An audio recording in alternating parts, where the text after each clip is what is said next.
would get easier with time. He'd been diagnosed with type 1 diabetes right after Jed had gone to prison for a half-assed counterfeiting scam. Hunter had been in nursing school at the time, and she'd dropped out to move in here and help Piper with the boys, as well as the bills. Hunter got the only job she was qualified for, working overnight shifts as a nurse's aide in a long-term care facility for dementia patients. And even though the pay wasn't great, it seemed like after 2 years, she and Piper were finally beginning to hit their stride. That is, if they could ever get their work schedules coordinated. The boys weren't quite old enough to be on their own yet, particularly with the complicating factor of Josh's medical needs. So that left Hunter and Piper passing like ships in the night most of the time. At least one of them was perpetually running late for a shift. Piper worked at a cafe that served overpriced coffee to college kids at the nearby university, and the tips were decent, but the hours were irregular.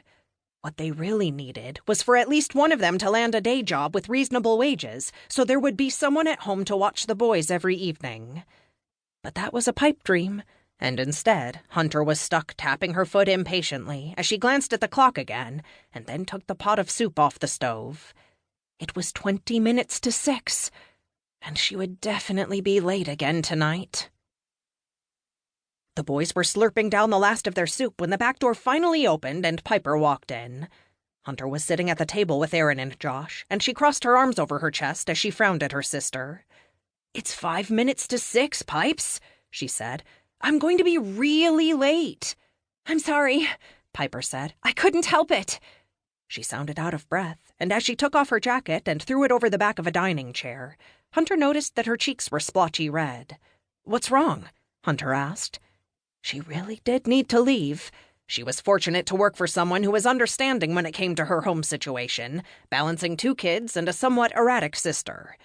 But over the last 2 years, Hunter had leaned on her boss's good nature a lot, and there would come a day when her kindness ran out. There were a lot of nurses' aides in the city, and it wouldn't be hard to replace Hunter. Piper and the boys had to come first, though. That was the whole reason Hunter was here, and that meant not leaving her sister panting and flushed while Hunter went to work. "Nothing," Piper said. She tucked a tendril of her bleach-fried hair behind her ear, revealing sweat on her temples. "I had to go to the bank after my shift, and I had a hard time getting there before they closed. I ran all the way from the bus stop back to the house so you could get to work." "Is everything okay at the bank?" Hunter asked, glancing at the boys. In her life, things were very rarely okay when it came to money, but she and Piper did their best not to talk about that stuff in front of Aaron and Josh. Especially Josh, who was the worrying type. Aaron was a bit older, used to seeing the adults in his life struggle, and he took for granted the fact that they always figured things out. The bills always got paid, and he always had a roof over his head, which was more than Piper and Hunter could say for their own childhoods. That's why it was all the more important that the boys should never need to worry about the state of their finances. "It's just that scumbag in the mortgage department," Piper grumbled, trying to sound unfazed. "You know how he loves to make our lives difficult." "Are you still going to be able to buy my football equipment?" Aaron asked. Piper and Hunter had been scrimping and saving for months to get him the jersey, shoes, and endless other pieces of equipment he would need to join the middle school team. Aaron had mowed a lot of yards this summer to contribute to the cause, and his coach had allowed him to borrow some equipment during practices. But the team's first real game was fast approaching, and he'd need his own stuff in order to play. Hunter hated the idea of disappointing him. They'd all had to make so many sacrifices in the name of Josh's health, and she was really looking forward to being able to do something nice for Aaron just this once. "We'll figure it out," Piper promised. "We always do." "Walk me to the door?" Hunter asked her. She gave Josh a kiss on the top of his head and then squeezed Aaron's shoulder.